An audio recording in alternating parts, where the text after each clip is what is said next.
All right, welcome into the postgame show, everybody. Well, we're not technically in the postgame show yet. 18.1 seconds left. Nuggets and Bulls. Nuggets are down 126 to 124. Chicago has the ball. They're inbounding, and we're just going to watch along here. So Chicago gets it. Bruce Brown. They're trying to get the steal, and Aaron Gordon will foul Josh Giddey. So welcome into the post-game show, everybody. In the paint, Altitude Sports Radio 92.5, your Denver Nuggets post-game show with Dan Tanner.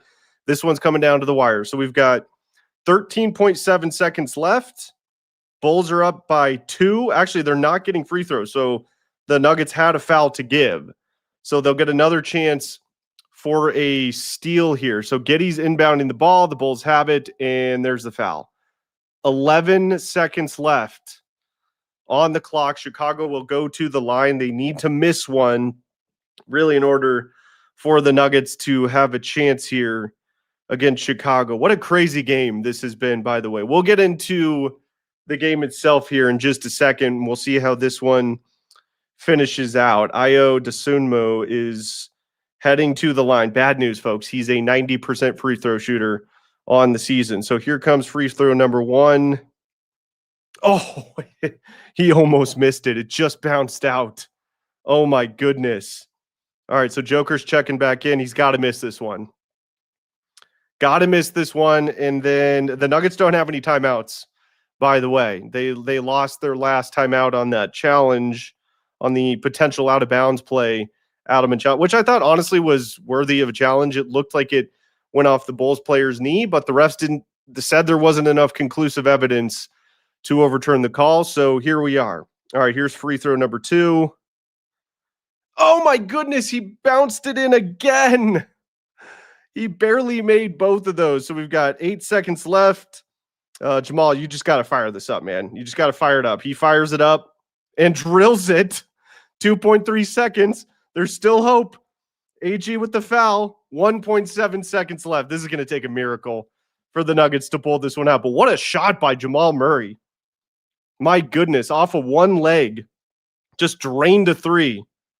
They're showing the replay here. I mean, literally off of his left leg.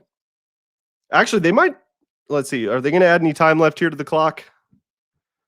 They might add a maybe half a second. They're actually checking that now. Nope, 1.7 seconds. I believe that's Herter at the line. Makes the first. Doesn't really matter. If he's actually, you know what? He's probably going to miss this second one on purpose. He should miss it on purpose. If I was the Bulls head coach, I would tell him to miss this on purpose. So here we go. Here's the second free throw. I believe this is Kevin Herter at the line. Let's see if he misses this on purpose. Here comes the shot. And no, he makes it. Okay, so the Nuggets have 1.7 seconds left.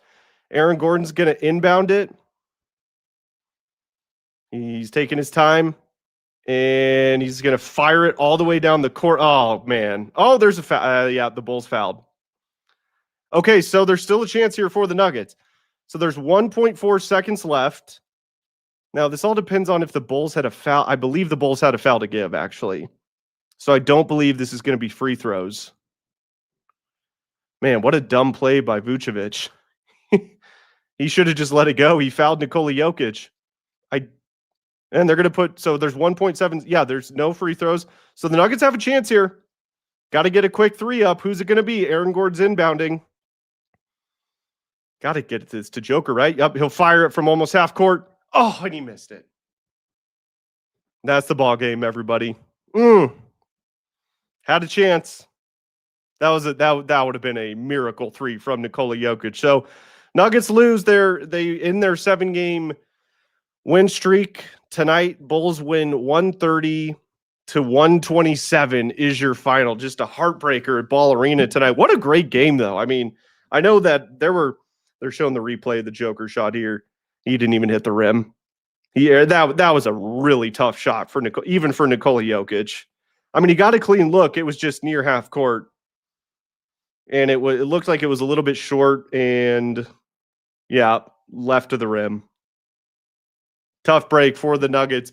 So the first thing I want to say about tonight's game, hey, credit to the Chicago Bulls, because for those of you who don't know, they played a double overtime game last night in Utah. I've talked about many times in the past, and really historically for the past, 30 years, the road trips, especially for East Coast teams. And I mean, I guess here in Denver, we consider Chicago an East Coast team, even though they're not technically on the East Coast, but we'll just call them that for the sake of this point I'm trying to make.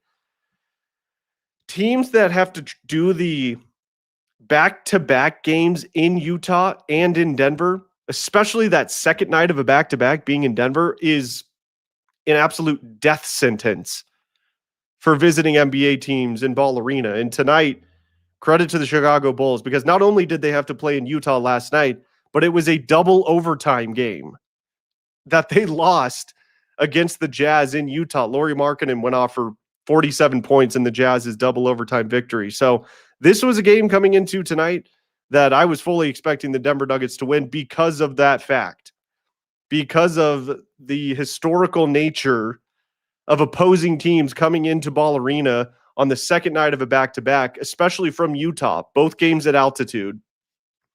It's typically a death sentence for opposing teams. I don't know what the exact numbers are for visiting teams' records at Denver on the second night of a back-to-backs, and especially when the previous night's game was in Utah. But historically, it's got to be 90% or higher. I mean, easily 95% or more. So there was a very good chance that the Nuggets had to win this game. They didn't play yesterday. Like I said, Chicago did.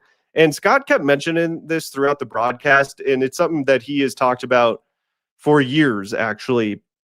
The hardest game on a road trip, if you will, is that first game back home after a long road trip.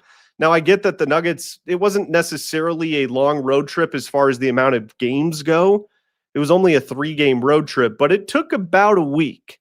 So you're on the road for close to a week, and then you get back home. They were off yesterday. And boy, did it look like it, especially to start this game. Actually, the very beginning of this game, I thought the Nuggets looked pretty good. They were up 13-6.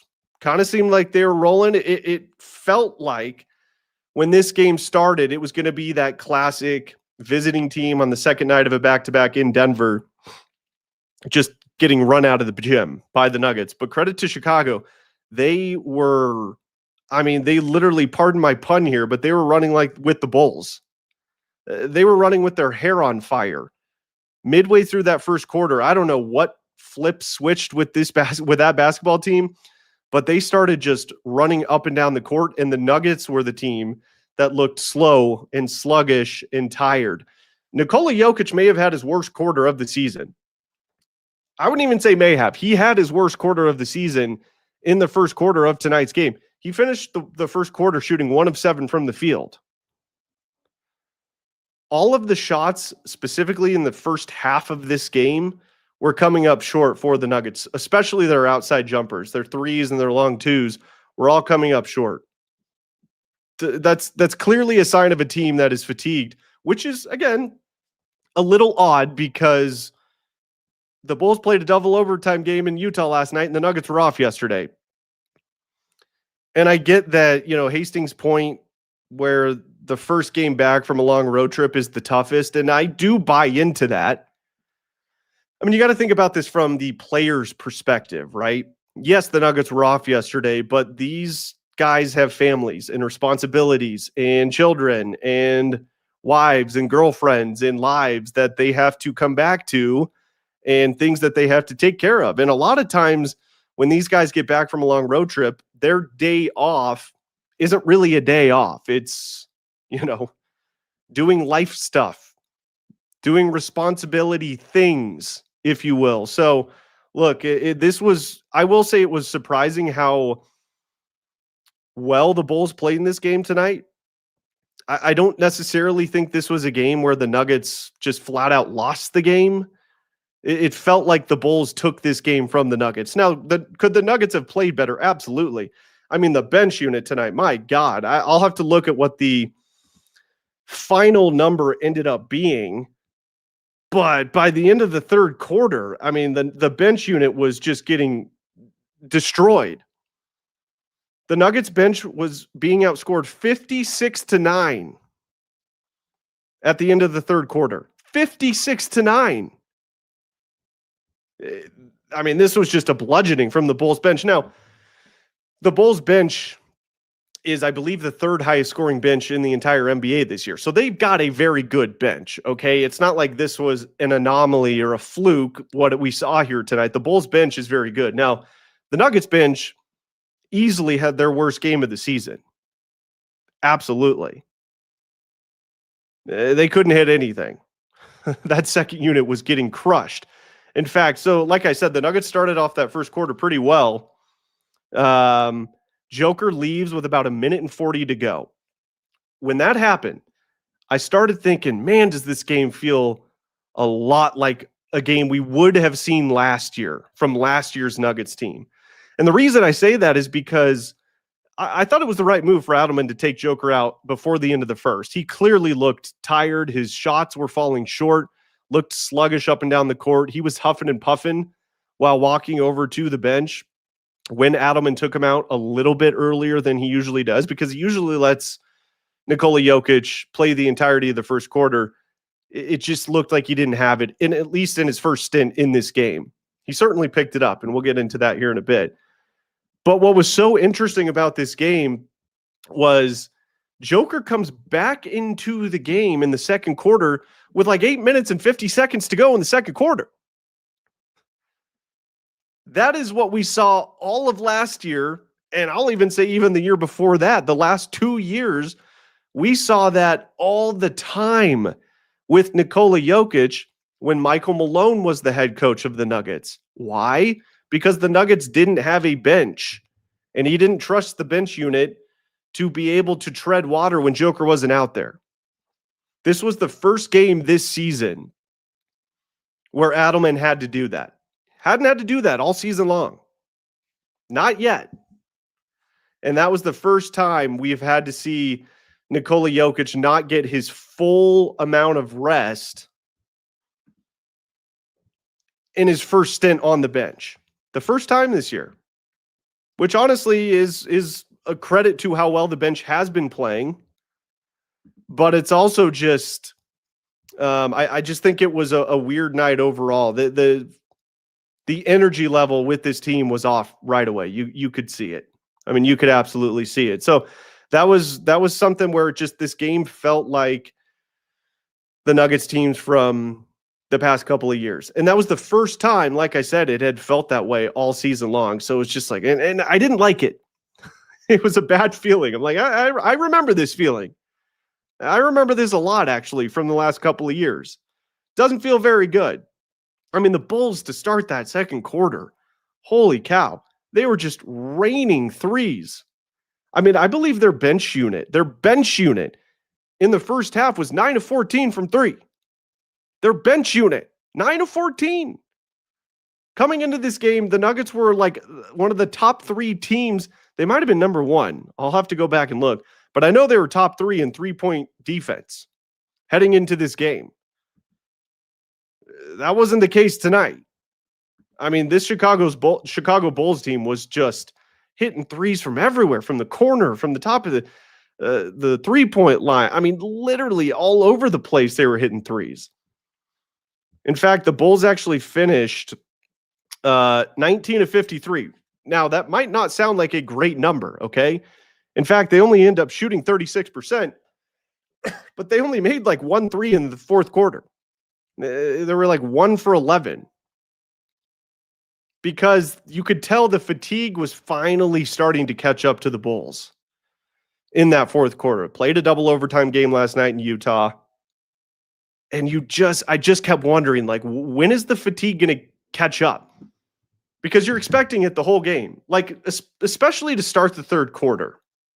Like, that's really when I was starting to wonder, like, okay, the fatigue's got to set in here sooner than later with the Chicago Bulls team. And to their credit, they outscored the Nuggets 40-29 in the third. Took a 10-point lead going into the fourth quarter. I mean, the last 5 minutes or so of that second quarter, the Nuggets made a huge run of their own to the point where they actually held a 1-point lead going into halftime. So the Nuggets did have stretches throughout this game where it felt like, okay, I think they've got this thing under control. But Chicago just kept coming back and kept coming back, kept hitting threes, kept hitting open shots, kept getting out in transition.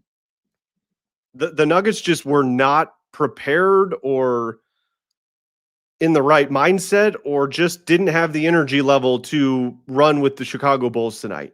I mean, it was pretty obvious from the start of this game. That was their game plan. The Bulls' game plan was to run, which again was shocking to me because of the situation that they were in. Being in Denver on the second night of a back-to-back after playing in a double overtime game last night in Utah, that was one of the most surprising home losses I've seen in a while, just from that standpoint alone. Now, look, I'm not saying it was one of the worst home losses they've had over the last couple of years. I was at Ball Arena last year covering this team when they lost to the Wizards at home for the second time out of 2 last season. Okay, so that was definitely a worse loss.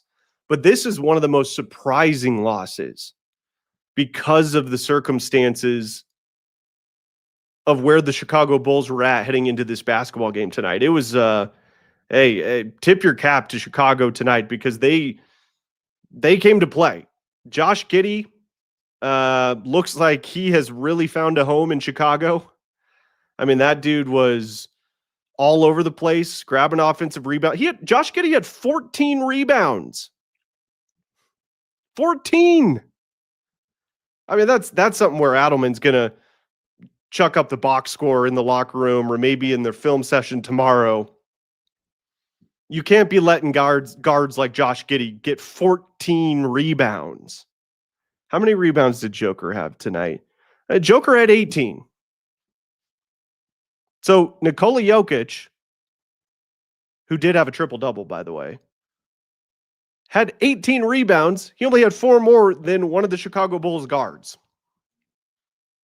That's a boxing out issue for the Denver Nuggets.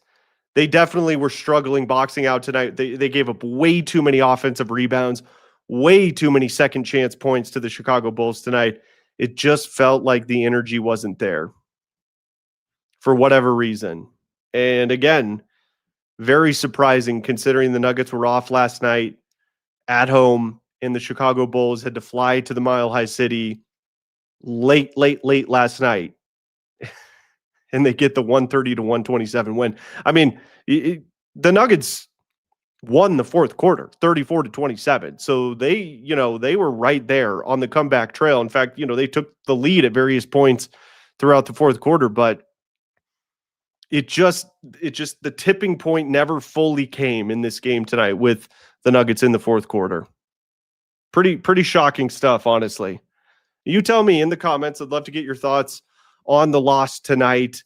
How you feeling about this loss for the Denver Nuggets? How surprising was it for you? And where does it rank as one of the more surprising home losses over the last, handful of years for the Denver Nuggets? A positive tonight, Cam Johnson back dealing with a right bicep strain. He was back in the starting lineup tonight. That's something that we had talked about on the postgame show the other night when Tim Hardaway and Peyton Watson were both in the starting lineup because Christian Brown and Cam Johnson were out for their game in Minnesota. Well, Peyton Watson stuck in the starting lineup and Cam Johnson, not Tim Hardaway, in the starting lineup for Denver. This was Cam's best game by far of the young season for the Denver Nuggets. I mean, I thought Cam was... This version of Cam Johnson we saw tonight is exactly what the Nuggets need. If they can get anywhere close to this version of Cam Johnson that we saw tonight, I think Cam and that starting unit will be just fine. I mean, Cam hit some big threes tonight. He had a couple of big threes in the second quarter to help that Nuggets surge and help them take that 1-point lead into halftime like we saw.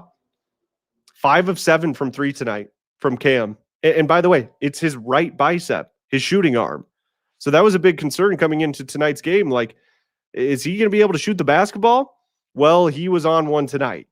I thought Cam had his best game of the year easily on the offensive end for the Denver Nuggets. It really, the story of tonight's game was the bench was absolute puke for the Nuggets tonight.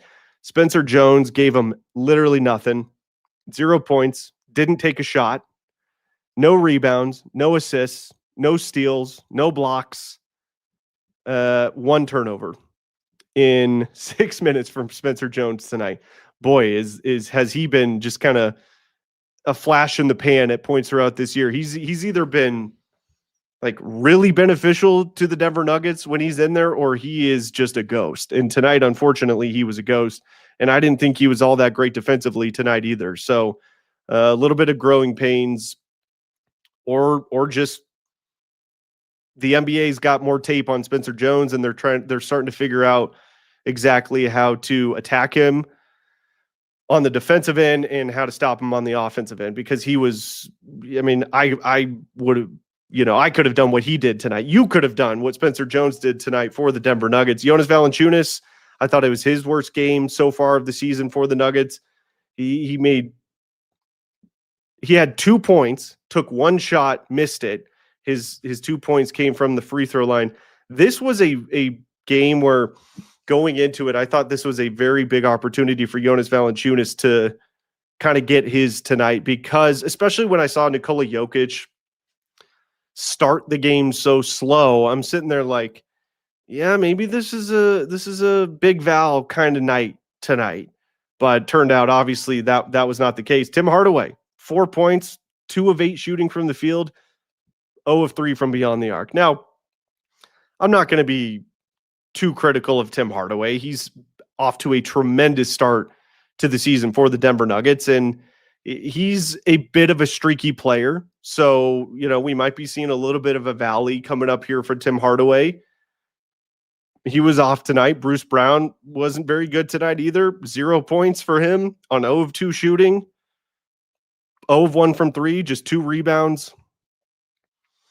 And honestly, what's kind of crazy to say is I thought the best bench player tonight for the Nuggets was Jalen Pickett. And he only played 10 minutes. But in that second quarter, when the Nuggets were just getting blitzed out of the gym by the Bulls, Adelman goes with Pickett. And I thought Pickett did a pretty good job, quite honestly. I thought he settled things down a little bit on the offensive end. And he hit a 3 when he was in there. And that kind of helped swing the momentum back in the Nuggets' favor. So I know he only played 10 minutes, like I said, but that's how bad of a night it was for the Nuggets bench when Jalen Pickett in 10 minutes and shooting 1 of 3 from the field with 3 points was your best player off the bench. I mean, that's how bad of a night it was for the Nuggets bench.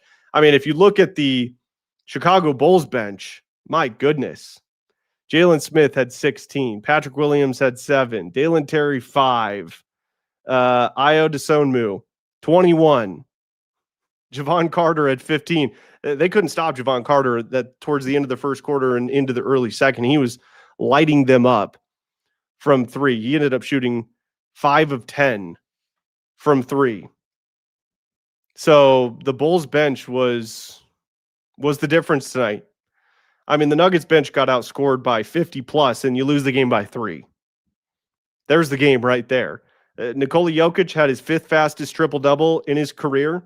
He was 1 assist away from having a first half triple-double. He had 13 points, 10 rebounds, and 9 assists at halftime. I thought Nikola, after a very slow start, really started to pick things up. You could tell he kind of got warmed up into this basketball game and actually ended up putting together a pretty good performance.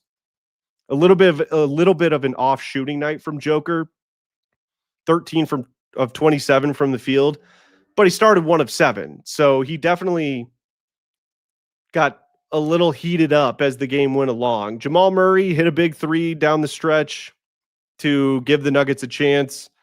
He was, I thought, pretty good tonight as well. 34 points for Jamal on 12 of 22, 5 of 11 from 3, perfect from the line, 11 rebounds. Pretty good. Jamal had a great night. really every starter outside of Peyton Watson was at 19 points or higher. And Aaron Gordon had 24. Cam had 19. Joker had 36. And Jamal had 34. Peyton Watson had 5. So I'm just going to chalk this up, quite honestly, to there's going to be 6, 7, 8 games a year for most NBA teams where you just have games like this. Am I worried about the bench unit? I'm not going to say I'm worried about the bench unit because they've been so good to start the season that I don't think one bad game, although it was a horrific game from the bench. Okay. We're not going to sugarcoat it on this show. It was a horrific game from the bench tonight. There's no doubt about it. But I'm not going to let one horrific performance from the bench just take away how great the bench has been through the first 12 games of the season. Obviously, tonight was game number 13 for the Nuggets. But I'll say this, it's concerning if this starts to become a bit of a trend, because then it starts to feel like the bench of last year and the year before. But I don't think that's going to happen because this bench is far too talented to let that happen. And look, you can sit there all you want and say, well, they're missing Christian Brown, and when CB's in, then Peyton gets moved to the bench. Peyton gave you 5 points tonight. Okay. I don't think a healthy Christian Brown would have helped the bench's performance at all in this basketball game tonight. It was just a very, very rough performance from the Nuggets bench tonight. And, that was the first one we've seen on the season. First time we've seen it this year where the Nuggets bench struggled as bad as they did. But again, the positives are Cam Johnson.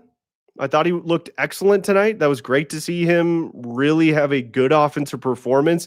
It looked like it's supposed to look with Cam Johnson. If you watch some of his highlights from earlier in his career with Phoenix and Brooklyn, the Cam Johnson we saw tonight is the Cam Johnson you saw a lot earlier in his career with the Brooklyn Nets and with the Phoenix Suns. So that was encouraging, especially like coming off an injury on his shooting arm. That was a positive for me. All right, let's get to some of your comments here. I'm waiting for David Adelman to speak, so I'd like to see what he has to say. But let's get to, actually, you know what? DMAC just posted David Adelman. So I want to get to your comments right after we go to David Adelman. Here's the head coach after the Nuggets lose 130-127 there in Chicago.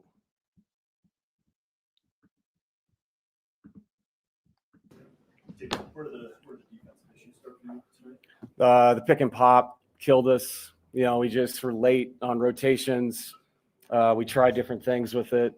To their credit, they just kept going back there. We tried to short up. We had some really good possessions in the fourth quarter. Unfortunately, Vooch got the last one off. We didn't get back to him in time, but that was an issue. And then I just thought them putting their head down. It wasn't like 50 in the paint's not a crazy number, but I thought they were their aggressor most of the game just by the way they played. And then honestly, the defense is one thing. You can't go 3 for 13 on fast break opportunities in a game where that team plays upbeat and fast. They give you all these chances. 14 points, not enough in the fast break category for what we could have had. We're just really sloppy on the break. So, we had some negatives. But again, we fought, had a chance at the end there. Just didn't have enough. Jokic was pretty far down, dropped on that last one for Vooch. Is that just the rotation needing to get over there faster? Yeah, and we also were going to veer off and have our small just kind of go back. I think the way they ran it, though, it almost felt like there was no pick. And so is there no coverage? So Vooch, he slipped out. And again, he had missed that shot 3 times in a row. But that being said, to your point, someone has to be there on that catch, to at least get a good contest. So, it was a big shot by Vooch on a night that he really struggled. He made the biggest shot of the game. The sequence before it looked like you were not going to challenge that. Was that the crowd reaction that sort of prompted you to go back to it? No, I looked up, and then our guys got a different view of it as well on the computer. And to me, it looked like the ball changed direction, down low. I was surprised. They said that it was inconclusive, meaning they didn't know either way. which is unfortunate. In my mind, if I thought we win this challenge, I still have my timeout. We have a 2-for-1 situation with 30-plus seconds on the clock. I don't have to advance the ball. We could play pick and roll and just attack the basket with those two guys. Unfortunately, I lost the challenge. That's on me. The bench scoring, the huge disparity, what do you attribute that to? They played better than us. I mean, their bench, I thought he did a really good job. Their starters struggled as far as the plus-minus till the end, but he rotated bodies throughout, and I thought a lot of those guys had games that they haven't had in a while. I mean, I feel like every time we play Javon Carter, he makes 5 threes. It's crazy. But, Io was good. Jalen Smith was really impactful. So give them credit. They had a lot of guys step up. On the bright side, what do you think about Cam Johnson's performance today? Yeah, Cam was good. And Cam took the same shots that everyone's been saying that Cam, what's going on with Cam? It's like, well, it's going to happen. Cam's going to make shots. That's the bottom line. That's how we've been patient with this. It was really, really good to see. There's always silver linings in these games as you work your way through a really long season. He was very confident to shoot the ball, 5 for 7 tonight. Hopefully that's just kind of a launching pad for Cam. You did say it would take 10 games to 12. Yeah, on you. it is on me. Yeah, no, it's I just think the biggest thing for Cam is just to continue just to take what's there. That like all of our guys, the same idea. In a win and a loss, like I said, you can find things and grow. And as an individual and as a team, and tonight as an individual for Cam, it was a great night. Does coming back from 18 in the first half take something out of you when you start the second half? Yeah, and that's why you can't start the game that way. I just thought we just got up and down with them. We were scoring. It's always the tough one with us. I knew coming back from that trip we'd be a little lethargic. It was an odd trip, the back-to-back West Coast, fly over your own city, Minnesota, coming back here for one game, knowing you're leaving tomorrow. And so you have to, maintain poise in those situations and realize if your energy's not there, pick each other up. So I just thought we were a little bit lackadaisical. Shots were short. We were not getting back. We made some mistakes where we weren't matched up after free throws. Just mental things that just kind of add up, and eventually, sometimes they beat you. Who was to take charge defensively if Aiden's in the starting group with the bench? Excuse me. I thought Bruce was really good defensively in the second half. It was hard for me to take Bruce out, to be honest, just because he was so impactful getting into the ball. Stat sheets say whatever, but I thought he really was good at the point of attack defensively. But yeah, and again, the second unit, you just can't let your offense ever affect your defense. We didn't shoot the ball well tonight, off the bench, and that can't lead to anything on the other end. It has to lead to more effort defensively when you can't make shots. You brushed on it. There is an old adage in the NBA that after a long trip, the hardest trip on that trip is usually that first game home. Mm-hmm. Why is that? Is it just a mental thing? Is it life catches up with you all of a sudden?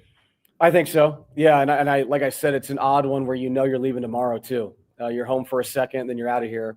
But again, like I said, that, and we have a veteran team that's been through this. They've played this game before, so no excuses on our end. We knew what this is going to be. They gave us issues last year, and they gave us issues again tonight. And like I said, the pick and pop stuff, we'll have to clean that up with the guys. Going forward, because we're going to play teams that can stretch you out and pick and pop and shoot threes with their bigs. So just wasn't good enough tonight. All right, there is Nuggets head coach David Adelman as the Nuggets fall to the Chicago Bulls at Ball Arena tonight. 130 to 127 is the final. Yeah, you heard Adelman talk about it there. Scott just asked him, why is it that these first game back home after a long road trip is so difficult? And it's a lot of the stuff that I mentioned earlier. It's life stuff that me included, and I think a lot of fans and just people that aren't in the business of professional sports and travel and all of that stuff, when they get home, they've got they've got life stuff to do. And look, hey, I'm not sitting here saying that they should ever use that as an excuse. Okay. These guys are professionals and they get paid to play this game. And look, this is a veteran team. They know how to handle this stuff. Is that a part of it? Sure. But at the end of the day, you can't have your bench play as bad as it did tonight. You can't have your bench score. I mean, what did they score total? 9 points.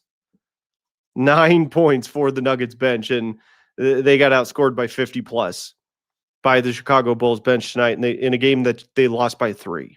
You just can't have that happen. That's not a winning formula in today's NBA, and we saw that show up tonight. I mean, Jonas Valanciunas, 2 points tonight. If he goes for 7, the Nuggets win this game. I mean, I could say any of these guys, Tim Hardaway, if he hits one or two more threes, the Nuggets win this game. So just a really weird basketball game, weird circumstances. You heard Adelman say it there. It is a weird part of the schedule for the Nuggets. I mean, they just got home from a 3-game road trip. They played in Denver tonight, and then they're back out on the road. The NBA scheduling for the Nuggets this year has not been kind, but they've been handling it pretty well, because then you got to go to New Orleans on Wednesday. Then you go to Houston on Friday. Then you're back home on Saturday for a game against the Kings. And then you go back out on the road to Memphis. Then they're back home against the Spurs, back out on the road to the Phoenix Suns, back home against the Mavericks. And then they've got a 3-game road trip in Indiana, Atlanta, and Charlotte. So just a very quirky schedule. Look, I will say this, though. Every team's going to have a quirky parts of their schedule like that. I don't know if it's going to be to that degree. I mean, I don't ever remember seeing a schedule quite like this where the Nuggets have been home road so much to start a season. But eventually it's going to even out, in the schedule. I mean, they're going to have a long stretch of games where they're at home for 4 or 5 or 6, and they're out on the road for 4 or 5 or 6. And it's just kind of the pendulum's just going to swing back and forth that way. So look, no excuses. I get it. It's a tough part of the schedule. It's very odd. They've got to fly out tomorrow to New Orleans to play the Pelicans, but the schedule is what it is. So you can never use that as an excuse. All right, before we get out of here, I do want to get your thoughts on the game. Oh, and by the way, the one other thing that sucked about this loss tonight was going into tonight's game. The Nuggets, Avalanche, and Broncos had combined for 21 straight wins. That streak was snapped tonight, unfortunately. But hell of a run for Denver sports right now. And look, this is not a doom and gloom show because the Nuggets are 10-3. They're going to be fine. This team is stacked. Bench had an off night. I'm not super concerned with the bench. If they continue to perform like this, then I will start to get concerned. But it was the first time this year that we've seen the bench really struggle to score the basketball. So, it is what it is. Okay, let's get to some of your comments here before we get out of here. Broncos fan for life. Damn it, man. Yeah. Yep, I think that's how a lot of Nuggets fans feel tonight. It really was just one of those games. You're just like, you got to be freaking kidding me. Like, come on. Okay. Enigma the Gray Man. Bulls had a cup of coffee on their flight last night. They came in with pep. They had pep in their step. They sure did. Like I said earlier, I was honestly shocked with the amount of energy that the Bulls not only started this game with, but were able to sustain for sure 3 quarters in this game. I definitely felt they started to run out of steam in that fourth quarter when all their 3-point shots started falling short of the rim. It's like, okay, they're really starting to get tired. Maybe the Nuggets have a chance here, but the Nuggets just, they took the lead at a couple points and they just could not swing the pendulum fully back to their side. Just a really odd game. Let's see here. Dante says, yeah, a lot of people complain about the refs. Adam Silver's got a problem. This game looked fixed. Look, you could say that about any game in the NBA, quite honestly. There are so many calls in every game that I watch where I'm just like, what the hell are they seeing on that play? I don't know what's a foul and what isn't a foul in today's NBA anymore. I really don't.